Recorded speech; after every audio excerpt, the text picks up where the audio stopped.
9.5 సంవత్సరాల రాక్షస పాలనకు అంతం కావడానికి సమయం ఆసన్నమైందని ఎల్బీనగర్ కాంగ్రెస్ అభ్యర్థి మధు యాస్కి గౌడ్ అన్నారు. ఆయనకు కాంగ్రెస్ టికెట్ లభించిన సందర్భంగా దిల్సుఖ్ నగర్లోని సాయిబాబా గుడిలో కాంగ్రెస్ పార్టీ శ్రేణులతో కలిసి ప్రత్యేక పూజలు నిర్వహించారు. అనంతరం ఎల్బీనగర్ చౌరస్తాలో తెలంగాణ కోసం ఆత్మ బలిదానం చేసుకున్న అమరవీరుడు శ్రీకాంతాచారి విగ్రహానికి పూలమాలలు వేసి నివాళులర్పించారు. తర్వాత ఆయన మాట్లాడుతూ కాంగ్రెస్ పార్టీ టికెట్ పై గెలిచి స్వలాభం కోసం అధికార పార్టీలో చేరిన సుధీర్ రెడ్డిని ఓడించడమే తమ లక్ష్యమని అన్నారు.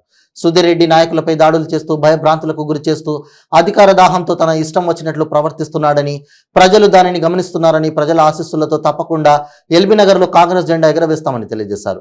టికెట్ ఆశించి భంగపడిన కాంగ్రెస్ పార్టీ నాయకులు అందరినీ కలుపుకొని ముందుకు పోతానని ఈ సందర్భంగా ఆయన తెలియజేశారు. నేను ఇది పుట్టి పెరిగిన ప్రాంతం, అసలైన సిసలైన లోకల్ నేను. అయినా లోకల్ నాన్ లోకల్ అనేది ప్రశ్న ఎందుకు వస్తుంది? ఎల్బీనగర్ ప్రాంతమే ఒక మొత్తం రాష్ట్రంలోనే దేశంలోనే ఒక ప్రత్యేకత కలిగిన ప్రదేశం ఇది.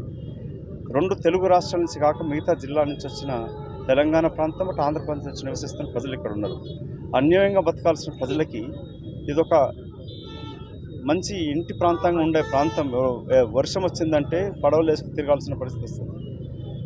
లాల్ బహదూర్ శాస్త్రి పేరు పైన ఈ ప్రాంతం, ఈ నియోజకవర్గం ఇవాళ గంజాయి కడ్డగా మారింది. భూ ఆక్రమణలకి చెరువులు కూడా కబ్జా చేస్తూ రౌడీజం తోటి వెతుకుతున్న నాయకత్వానికి నిరసనిస్తాం.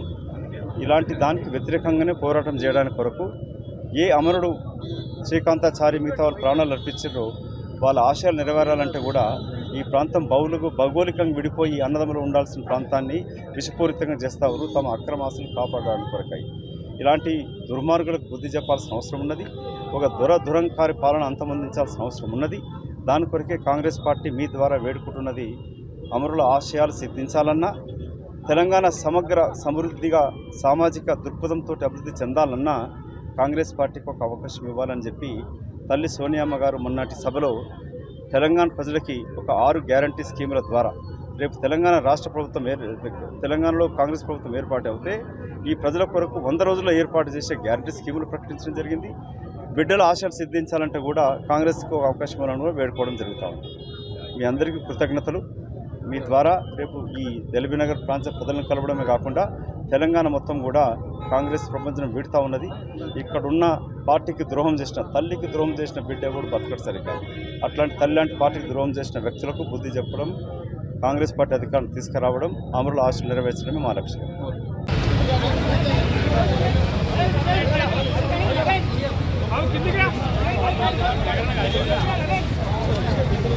పెద్దదాన్ని వేసాయి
వర్ధిల్లాలి మదన్న నాయకత్వం, వర్ధిల్లాలి మదన్న నాయకత్వం, వర్ధిల్లాలి మదన్న నాయకత్వం.